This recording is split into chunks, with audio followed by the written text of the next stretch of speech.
Sí, así que abre tu Biblia en Filemón. Es un libro, una carta de Pablo, muy rápida. De hecho, sí. De hecho es la más rápida porque solo tiene un capítulo, 25 versículos apenas. Y es una carta muy personal e íntima, ¿ok? Así que vamos, es un privilegio quizás que el Señor haya querido que pudiéramos tener esta carta en su escritura. Abre pues la Biblia en Filemón 1, solo hay un capítulo, y dice, mi título, le he puesto En busca de la utilidad. Quizás te suene la película En busca de la felicidad, de Will Smith, que es una película muy bonita, no sé si habéis visto, pero es un hombre que pierde, bueno, su esposa lo abandona y él tiene graves problemas económicos y empieza un camino de lucha para intentar conseguir un trabajo en un puesto de bolsa de valores, ¿no? En Nueva York.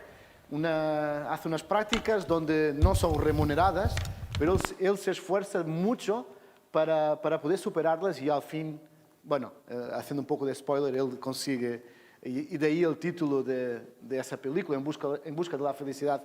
No sé si has estado atento a la carta de Filemón, pero yo le he puesto utilidad porque habla de un hombre llamado Onésimo, que significa útil.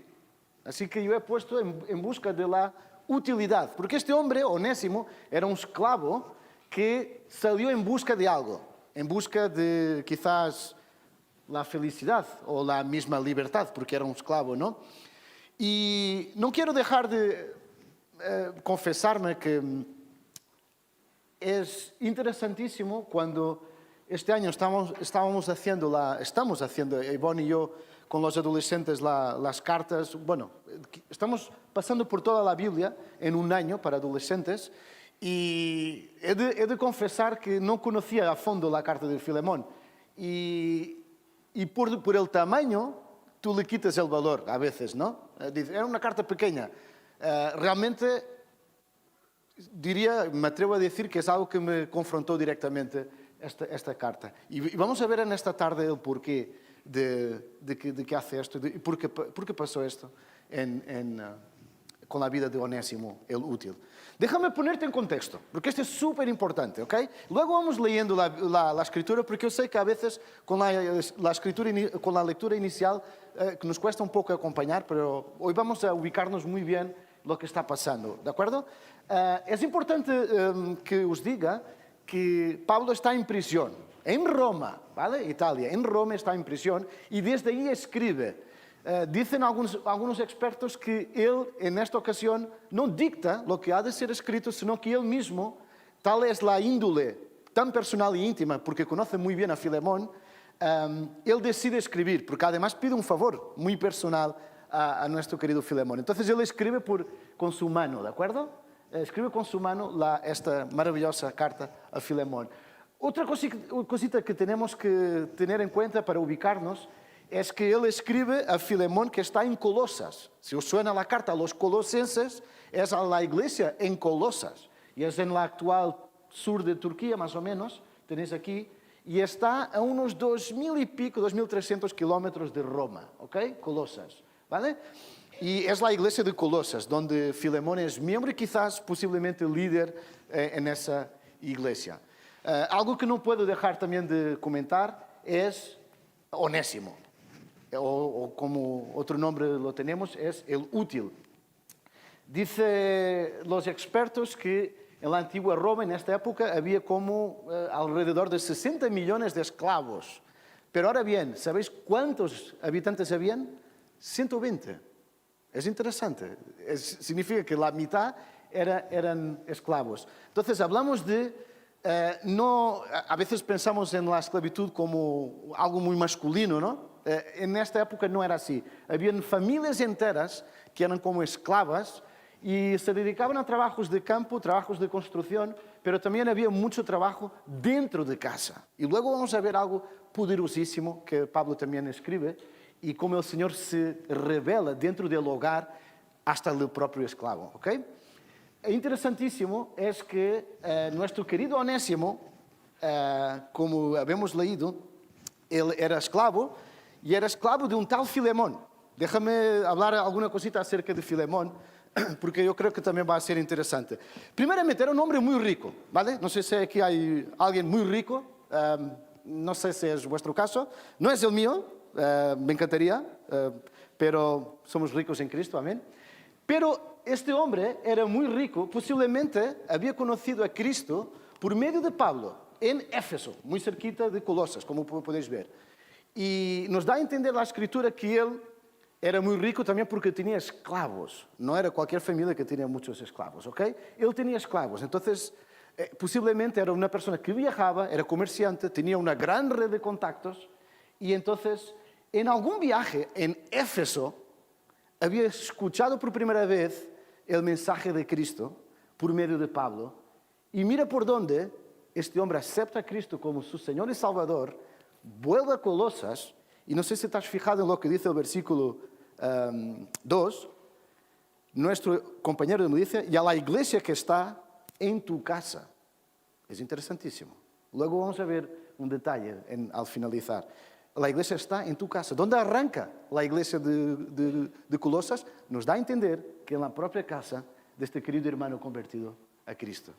Y es más, que no quiero dejar de pasar un detalle interesantísimo de la vida de Filemón. Sabemos que estaba casado con Apia, dice el versículo 1 también, Apia, que era su esposa. Y luego interesante es cómo Pablo se adresa a Filemón. Dice, doy gracias al Señor haciendo siempre memoria de ti en mis oraciones, porque oigo del amor y de la fe que tienes hacia el Señor Jesús y para con todos los santos, es decir, para con los hermanos y las hermanas, y pido que la participación de tu fe sea eficaz en el conocimiento de todo el bien que está en vosotros por Cristo, pues tenemos, dice, afirma, gran gozo y consolación en tu amor, porque por ti, hermano Filemón, han sido confortados los corazones de los hermanos y hermanas. Así que es un ejemplo de amor, es un ejemplo de fe, compasión, comunión y quizás hospitalidad, porque dice también el versículo 21, prepárame también alojamiento. Pablo tiene esa confianza, prepara mi cama de siempre, la del costumbre, porque quiero y espero en las oraciones de que estaré con vosotros. Y dice más, cuando él pide el favor, dice, te he escrito confiando en tu obediencia, sabiendo que harás aún más de lo que te digo. Quizás esto es una buena manera de describir a una persona como excelente. Yo sé que es muy difícil ser excelente. Es cuando tú te dan un trabajo y tú superas lo que es esperado de ese trabajo. Tal era la confianza y conocimiento que Pablo tenía de Filemón, que dice, confío en tu obediencia porque conoce su integridad, pero también sabe que después de que yo te haya pedido esto, tú vas a superarlo aún más. Sería bueno que tú y yo fuéramos así, ¿verdad? Que alguien te pida un favor y a esa persona, tranquilo, que él va a sobrepasar lo que yo le voy a pedir. Me gustaría ser así como Pablo describe a Filemón. Y hay algo interesante que comentaba antes, que no quiero dejar de dejar escapar, si me permitís, al hablar de Filemón, es que, como bien decía, era un hombre de negocios, y es algo que siempre me preocupa, sobre todo en el entorno donde yo trabajo, que en el entorno tecnológico, donde hay personas de clase media alta, donde rápidamente tú escuchas no, el Evangelio es para los pobres, es para quien necesita algo, para quien no tiene capacidad intelectual y quizás económica, ¿vale? Más de una vez yo tuve que escuchar este tipo de comentario. Pero dice el versículo 19, si os fijáis, yo, Pablo, lo escribo de mi mano y yo lo pagaré. Está diciendo que ha de compensar el favor, pero por no decirte que aún tú mismo te me debes también. Hay algo interesante que podría estar detrás de la vida de Filemón, que quizás un hombre de éxito, de negocios, con mucha reputación, quizás buscaba algo y que había encontrado por medio del Evangelio de Cristo que Pablo le había anunciado. Y esto es muchas veces lo que pasa con la persona que cree que puede comprar la felicidad. Piensa que no necesita el dueño del gozo, que es a Dios. ¿Por qué? Porque puede pagarlo, ¿vale? Este hombre buscaba algo seguramente que no encontró en ningún sitio que el dinero suyo quizás pudiera comprar, pero al escuchar el Evangelio de Cristo por medio de la boca de Pablo, él recibió algo que no pudo y entendió que no había valor. Era incalculable el valor que tenía. Y Pablo da a entender, recuerda que yo te anuncié a Cristo, ¿vale? Y eso no tiene valor. Es interesantísimo. Así que tenemos un hombre convertido, Filemón, muy íntimo, muy arraigado a Pablo. Pablo tiene mucha confianza. De hecho, algunos expertos dicen que la manera como él habla es muy personal, es muy de colega, si me permitís la expresión, en el buen sentido de que ha compartido, lo ha entrenado, lo ha discipulado seguramente. Entonces tiene alguna intimidad y conoce muy bien la vida de Filemón.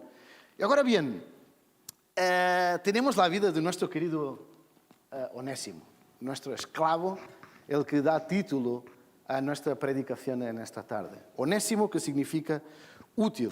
¿Y cómo podemos hablar de Onésimo? Aquí ya quizás es donde tú y yo nos podemos identificar, ¿no? El otro día estamos con Juan y cuando nos toca escuchar algún mal ejemplo de la vida de Pedro, esto va para nosotros, ¿no? Entonces aquí también el mal ejemplo quizás es Onésimo, o el útil, y esto es algo que hemos de aprender que pasó.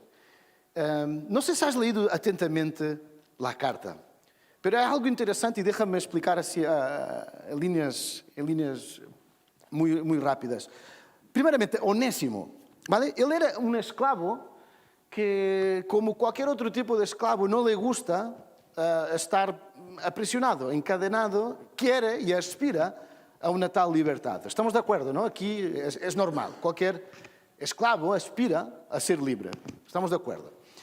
Pero él tiene quizás un arrebato de valentía en algún momento de su vida, por lo que vamos a leer ahora en la carta, y él decide huir de la casa de Filemón.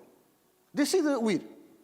Decide escaparse, quizás, y dice el texto muy interesante en el versículo 18, y si en algo te dañó, porque Pablo le dice a Filemón, si en algo te dañó Onésimo o te debe, ponlo a mi cuenta.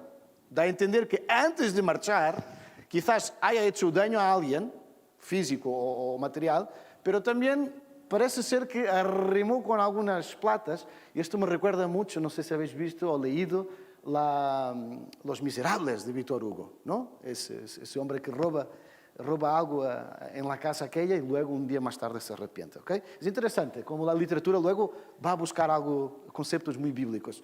Pero este querido Onésimo, antes de huir, en su camino hacia la libertad, se pensaba él, arrima ahí con algo en la casa de Filemón y roba a Filemón. Por eso Pablo dice, si él te dañó en algo y te debe, ponlo en mi cuenta, dando a entender que ese hombre no fue de manos vacías cuando se escapó. Es interesante.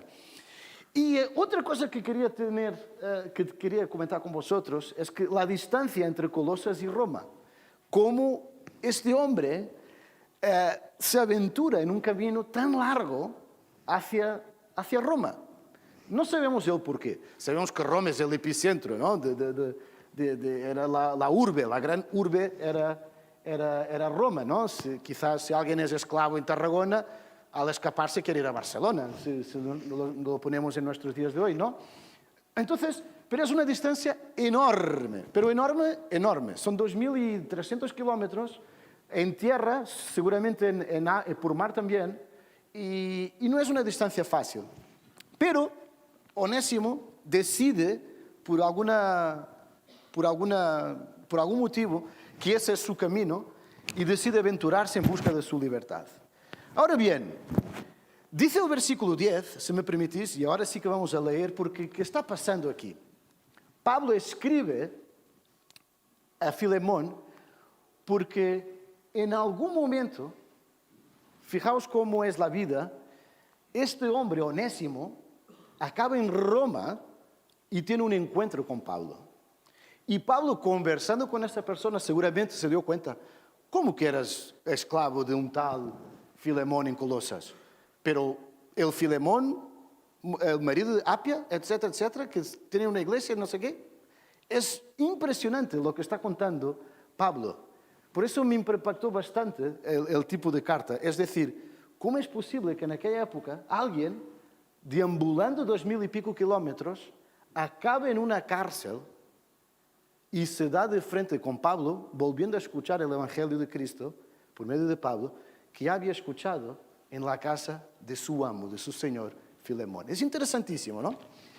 Y esta es la primera, quizás el primer aprendizaje que podemos ver aquí, es que este esclavo se autolibera, huye de la casa de sus amos, ¿no? Y lo primero que seguramente está pensando es, por fin soy libre. Pero ¿cómo es posible que en algún momento de su viaje, y el texto no nos dice cómo él acaba en la cárcel, abro paréntesis, se robó en la casa de su amo, seguramente algún trapiche había hecho en el camino, y acaba en una cárcel donde está Pablo, encarcelado por Jesucristo, por anunciar a Cristo, se depara y escucha la palabra y el Evangelio de Cristo de parte de Pablo. Y esto es magnífico, porque Onésimo, encadenado, se libera, camina hacia su libertad y luego escucha la verdadera libertad por parte de un hombre encadenado. Es maravilloso. No sé si me he liado, ¿no? No. Entonces, ¿cuándo se ha visto él encadenado? Cuando estaba en su camino de libertad, se dio cuenta que era un hombre encadenado. Pero ¿cuándo se ha visto él con la verdadera libertad? Cuando volvió a estar encadenado. Es maravilloso. Es maravilloso, ¿no? Un esclavo, como Onésimo, supuestamente libre, escucha la libertad de Cristo por parte de un tal Pablo, encadenado, y ahí se entrega a los pies de Cristo. Mira, dice en Romanos Pablo también, y esto me hace preguntar qué es lo que hay detrás de la motivación de ese esclavo. Porque luego repasaremos, sale de un hogar donde el amo es una persona convertida a Cristo. Y seguramente no es el amo que los demás esclavos tienen, pero él aún así decide huir. ¿Qué es lo que puede haber detrás de esa motivación? Pablo escribe en Romanos 8, si me permitís, Romanos 8, 5 y 6, porque los que viven conforme a la carne, de las cosas que son de la carne se ocupan, mas los que conforme al Espíritu, de las cosas del Espíritu se ocupan. Porque la intención de la carne es muerte, mas la intención del Espíritu, vida y paz. Yo creo que si la carne y el gran deseo fue la motivación y la intención de nuestro querido Onésimo, lo que le hizo recorrer 2.300 kilómetros para acabar en el mismo sitio, dice Pablo, y muy bien, la intención de la carne es muerte, pero la intención del Espíritu, vida y paz. Quizás la intención de nuestro querido amigo fue la carne, el deseo. No hace falta gran máster para imaginar qué es lo que el esclavo en ese camino se ha dedicado a hacer. No hace mucha falta ni mucha teología para entender un hombre que haría en ese camino hacia Roma, teniendo una idea idílica de lo que era la libertad, ¿verdad? Así que su carne, su deseo, quizás su manera de vivir la vida, su manera de libertad, es lo que le hizo emprender ese camino. Pero mirar por dónde, encarcelado, esta vez se da cuenta que comía comida calentita y era muy bien tratado en Colosas, ¿no? Es interesante, es irónico, pero así es. Y me hace pensar, hermanos, a veces las distancias que decidimos recorrer, y ahora no están aquí los realmente más jóvenes, a veces esa intención que tenemos de recorrer los kilómetros para encontrar algo, para quizás un día acabar en el mismo sitio, que es delante del anuncio del Evangelio de Cristo. En la vida de Onésimo fueron necesarios 2.300 kilómetros, no sé qué ha hecho en el camino, pero fue necesario volver a estar encadenado para encontrar la libertad. Quizás cuando se encontró por segunda vez encadenado se dio cuenta yo podría haber sido libre siempre, aún siendo esclavo. Es interesantísimo. Y vamos a ver luego el porqué. Ahora bien, ¿cuál es el resultado directo y el impacto que hay en la vida de nuestro querido Onésimo? Porque es tal la confianza que tiene Pablo de que nueva criatura es Onésimo, que confía plenamente, esta persona ahora te será útil. Y permitirme aquí este concepto un poco de mal hablado, porque dice en el versículo 11, te ruego, déjame ir al 10, si me permitís, te ruego por mi hijo Onésimo, a quien engendré en mis prisiones. Es interesante, ¿no? Este concepto de parir el hijo espiritual. El cual en otro tiempo, dice, mira cómo describe Pablo a Onésimo, el cual en otro tiempo te fue inútil, pero ahora a ti y a mí nos es útil. Yo no sé a ti, pero a mí me encanta el insulto inútil. Es que me encanta, porque quitas cualquier tipo de valor, de utilidad a la otra persona. Es realmente bueno. Si quieres ofender a alguien, el concepto de inútil es muy bueno. Ahora bien, yo creo que Pablo no usa en el sentido de ofender, ¿ok? No vayamos por aquí. Pero yo quizás haga un juego de palabras porque el nombre de Onésimo es útil. Quizás fuera un nombre típico de esclavo. Pero él afirma, engendré en mis prisiones, es decir, él conoció a Cristo, es nueva criatura, ahora sí, porque yo lo estoy discipulando, ¿no? Seguramente. Y este hombre que antes te fue inútil, es decir, que antes no te era útil, ahora confía en mí que ahora será útil para mí y también para ti. Dice Pablo que, oye, a mí me gustaría tenerlo en las prisiones. Me gustaría seguir la obra en la prisión con él. Pero parece ser que no era así.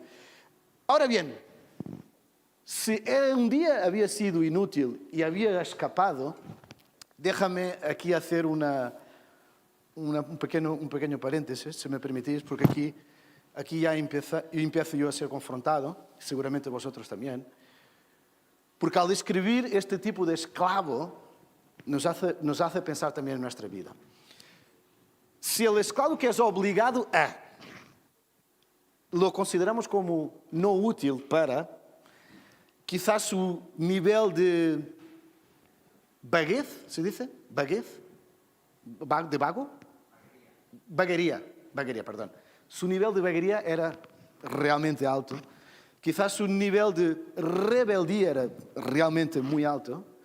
Quizás su nivel de mala educación, de mal agradecimiento, su nivel de desobediencia podría ser estratosférico. Porque si alguien es esclavo y está para lo que tiene que estar y aún así no da ni una, es porque su interior realmente no hay nada de utilidad. Entonces en su vida quizás parece ser que fue necesario un desierto de vacío, de muchas aventuras que no sabemos qué pasó, para darse cuenta que esas cadenas que le ataban eran las cadenas del pecado. Y esto es interesante porque Pablo dice, mira, te voy a enviar este hombre aquí. Te voy a enviar de vuelta porque acabo de conocer a este hombre ahora es nuevo y va a volver a tu casa. Es interesante. Vuelves a la esclavitud, pero ahora no vuelve como esclavo, sino como hermano, le declara Pablo. Y me hace pensar, ¿qué es lo que hay detrás de la motivación de Pablo y de Onésimo? Entender y aceptar que no pasa nada volver a ser esclavo. Es algo interesante y estaba dando vueltas, es que la esclavitud de Roma, el Señor no la abolió, pero la esclavitud del pecado, sí. Y si el Señor rompe la cadena que ataban la vida de pecado de este querido hermano Onésimo, entonces él tenía que volver a su condición de esclavo bajo el régimen de Roma. Tú eres esclavo todavía, has de volver a tu sitio, pero ya no vuelves como esclavo. Y eso escribe Pablo, él ya no es esclavo, es más que esclavo, es un hermano. Es un hermano en Cristo. y has de tratarlo como un hermano en Cristo. Pablo le hace esa, por favor, trátalo como si fuera a mí. Era tanta la confianza en la nueva criatura que era Onésimo, que Pablo dice, no, se moja, ¿no? Poner la mano en el fuego, ¿no? Se dice, Pablo pone la mano en el fuego por la nueva criatura que es Onésimo. Y eso es maravilloso. Vuelve a casa de su amo. Y esto también es una buena muestra de amor y obediencia al Señor. Si el Señor no ha vencido la esclavitud de Roma, si el Señor ha vencido lo que es la esclavitud del pecado, Él ha de ser obediente a esa ley a la cual Él está sometido, humana, para poder afirmar el amor ahora que tiene a su amo. Y ahora va a servir, seguramente va a servir, y sirvió como si fuera para el Señor. Amén. Y esto me hace también empezar a sacar algunas conclusiones, si me permitís. Este concepto de útil versus inútil, ¿vale? Y me hace pensar en mí, en ti, en nosotros como hermanos, como iglesia, o quizás como persona que no ha conocido a Cristo todavía. Si no has conocido a Cristo, déjame decirte que no puedes ser que conozcas a Cristo y sigas una vida sin ser útil. Si has conocido a Cristo, si hemos conocido a Cristo, hemos sido dotados de utilidad. Y este es un peligro que puede haber y existe bastante en nuestras iglesias, es ver claramente cómo a veces el Espíritu Santo reparte esa capacidad, esa utilidad y se entapona en uno que no quiere ser útil, el otro que no quiere ser útil. Y este es un confronto muy duro para mi vida. Onésimo, este querido esclavo, seguramente tenía excusas perfectas, pero aquí todos somos dotados de esta capacidad de inventar excusas. Quizás Onésimo, es que yo no soy libre. Yo quiero ser independiente, quiero tener mi vida, yo quiero ser feliz. Todo el mundo tiene derecho a ser feliz. Yo quiero mi manera de vivir. Y tú y yo también somos un poco reyes de las excusas, ¿no? Quizás yo no puedo ser útil no es el tiempo, no es el momento. Ya tengo demasiado no doy abasto a lo que tengo. Que lo haga otro quizás. Pero quisiera pensar que cuando decimos una excusa, tenemos que decirla delante de aquel que te ha dado esa utilidad. Y eso podría cambiar muchas cosas en mi vida y en nuestras vidas, hermanos, y en la iglesia del Señor. Si yo tuviera realmente entendido que ahora voy a emprender un viaje a obedecer al amo de Roma, y ahora voy a servirle con la utilidad que el Señor me ha dado. Si no has entendido que has de ser útil, has de entender que el Señor te ha dotado de utilidad. El Señor, cuando uno está y acepta a Cristo como Salvador, el Santo Espíritu nos da esa capacidad de ser útiles. Como nuestro querido hermano Onésimo, esclavo, inútil, pero después de ser reconocedor de Cristo como su Salvador, pasó a ser útil. Útil para Pablo, pero también útil a su amo. Es maravilloso eso. Y quizás,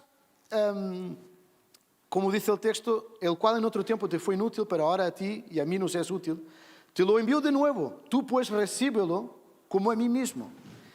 Es interesante porque tú y yo podríamos y debíamos, si me permitís atrevimiento, hemos de ser útiles hoy. Hoy. Es decir, no mañana. Quizás empieza ya hoy a escribir nuestra carta de que yo voy a empezar a ser útil, a empezar a ser esa persona que el Señor quiere que yo sea, de utilidad a su iglesia, a su vida y a su hogar. Y me hizo pensar que realmente, si tenemos la palabra del Señor, tenemos hermanos que nos pueden exhortar, ayudar, realmente hace falta emprender 2.300 kilómetros para acabar en el mismo sitio, escuchando algo como que yo te había dado utilidad hace 2.000 y pico kilómetros. ¿Realmente hacía falta emprender un viaje para volver a escuchar esto? La segunda conclusión que quisiera compartir con vosotros, no puedo dejar de compartir con vosotros lo que comentaba al principio. Dice el versículo 2, Pablo escribe a la amada hermana Apia, que es esposa de Filemón, a Arquipo, seguramente colaborador en la iglesia, nuestro compañero de milicia, como describe, y a la iglesia que está en tu casa. ¿Vale? Es interesante porque hoy en día el mundo asocia el concepto de iglesia a un local, a un edificio, a un espacio físico. ¿Vale? No sé si habéis vivido la iglesia en casa. No sé si hay aquí hermanos que hayan vivido. Yo sí he vivido una nueva iglesia local que empezó en casas. Y luego en una escuela. Y a día de hoy, en el nombre de Jesús, se está construyendo con hormigón, pilares, y se está edificando. Porque el Señor ha bendecido la iglesia espiritual, local, ahí. Pero es interesante cómo no podemos dejar de hablar de la vida de Filemón y cómo el concepto de empezar la iglesia, él lo aplicó a su hogar. Él abrió la casa, seguramente tenía lo que llamáis en castellano una buena choza, porque seguramente había espacio para muchos hermanos, cultos muy buenos, había buena comida seguramente, buena comunión, y él seguramente puso a disposición su casa para que la iglesia empezara ahí. Pero me hacía pensar, y esto es algo que estamos veniendo trabajando, la importancia de que la iglesia empiece en la casa de uno. Y esto es lo más difícil, por lo menos para mí, confieso. Es lo más difícil, lo más confrontante que podemos tener tú y yo. Es entender, cuando uno recibe a Cristo, como este hermano recibió, algo nuevo crece, que es la iglesia, y empieza en su hogar. Fijaos en un detalle interesantísimo que os voy a leer en Efesios. No sé si os suena la armadura de Dios.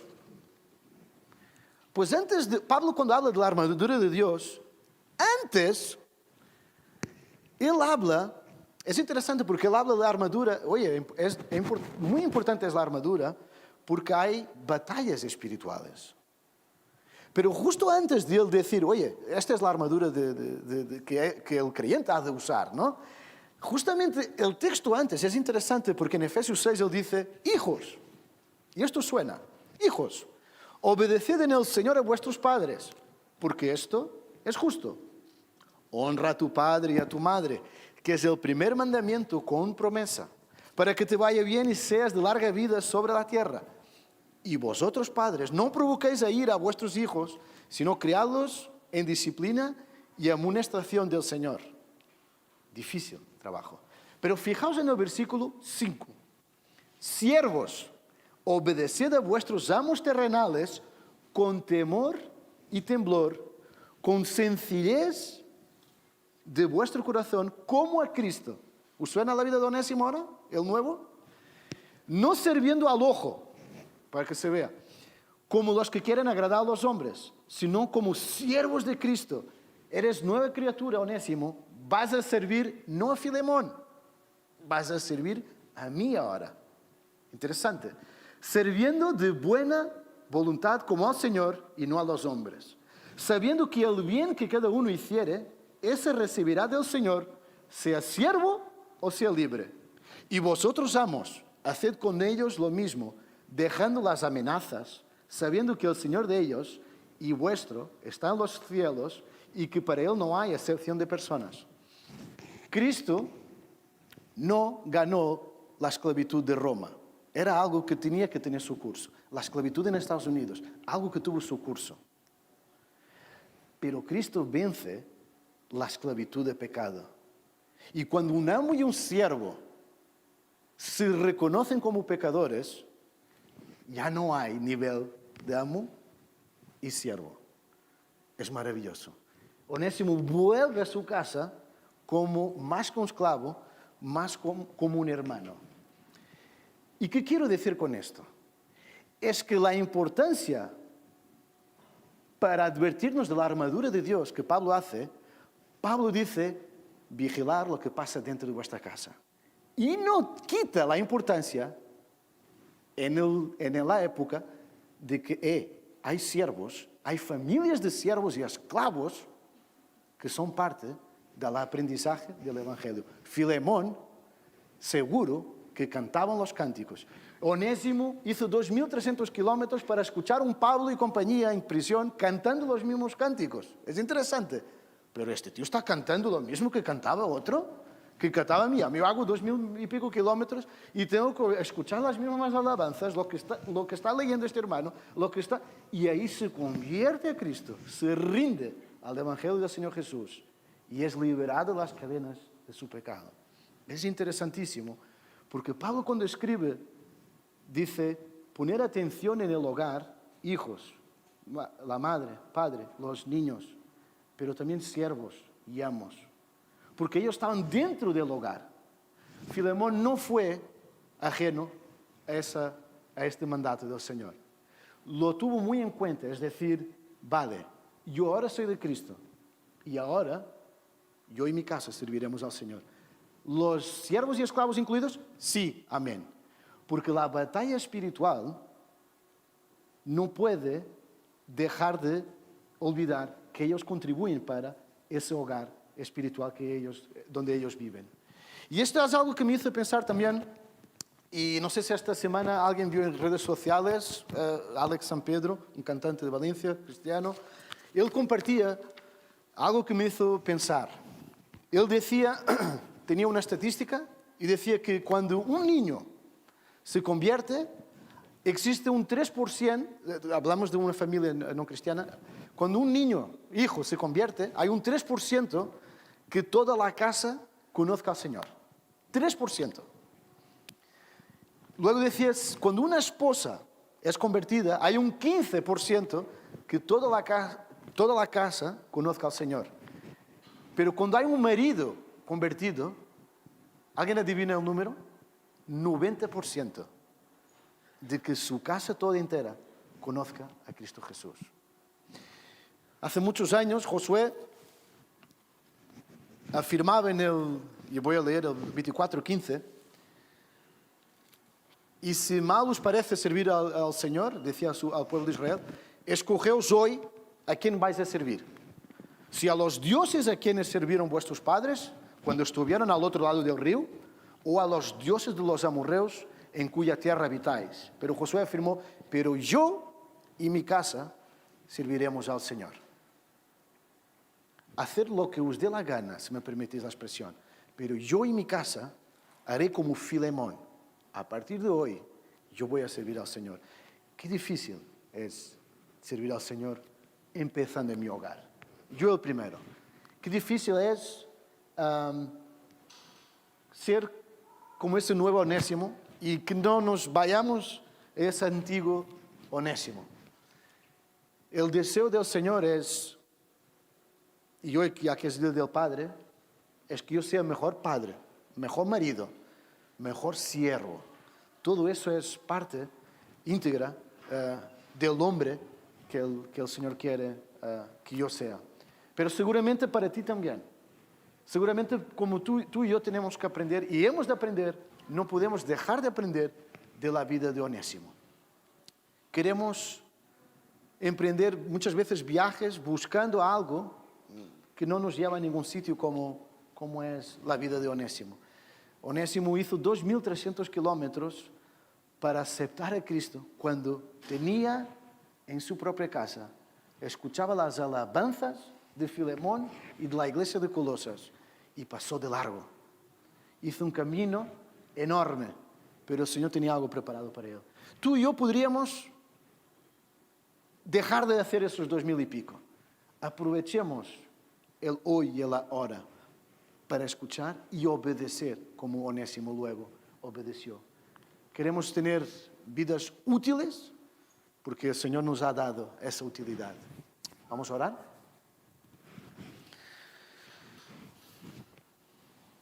Padre amado, gracias por un día más que tú nos das. Gracias, Señor, por la maravillosa escritura que tú nos has dejado, Padre. Por la revelación que tú nos has hecho y nos has dejado para, Señor, no para leer como cualquier otra información, sino para transformar vidas, Padre. Gracias porque tú has transformado, tu Santo Espíritu ha transformado vidas antes y sigue transformando, Padre. Tenemos la certeza, Señor, que nuestras vidas necesitan ser dotadas de utilidad, Padre. Y queremos reconocer que el enemigo, Señor, intenta dormirnos, distraernos, hacer kilómetros para perder tiempo cuando realmente hay trabajo para hacer y tú ya nos has dado dones, Padre. Así que te pedimos perdón si te hemos fallado, Señor, si hemos sido lentos, si estamos perdiendo tiempo. Padre, ayúdanos a ser esos siervos, Señor, que tú quieres que seamos. Ayúdanos porque es difícil, no vamos a conseguir por nuestra fuerza. Te necesitamos, Padre, que tú nos des la guía, la fuerza, la sabiduría de tu Santo Espíritu para tomar decisiones de gran calado en nuestras vidas, Señor. En nuestras vidas, en nuestros hogares, primeramente, ayúdanos pues con nuestra misión como cónyuges, como padres, como hijos, Señor, como suegros, como lo que sea, nuestra estructura familiar, Padre, pero porque tú quieres que seamos sal y luz también dentro del hogar donde estemos, Padre. Ayúdanos a no hacer acepción de personas, Padre, a no hacer ningún tipo de distinción, igual que nuestro querido hermano Filemón le dio completamente igual los niveles en esa sociedad, Señor. Somos tus hijos, Señor, así tú has establecido y queremos ser una iglesia sin cualquier tipo de jerarquías, Padre. Ayúdanos a tener ese entendimiento, a ser uno, Señor, como tú nos pides. Señor, despídenos, danos la paz, danos tu bendición, Señor, y ayúdanos a dar pasos importantes como iglesia, Señor. Danos la valentía que diste también a Josué, Padre. Esa valentía de poder afirmar, esto no, pero esto es lo único que yo y mi casa vamos a hacer, Señor. Danos la fuerza, Padre. Ayúdanos, pues, a empezar hoy, Padre, porque necesitamos de tu guía. En nombre de Cristo Jesús, oramos. Amén. Que el Señor los bendiga. Amén.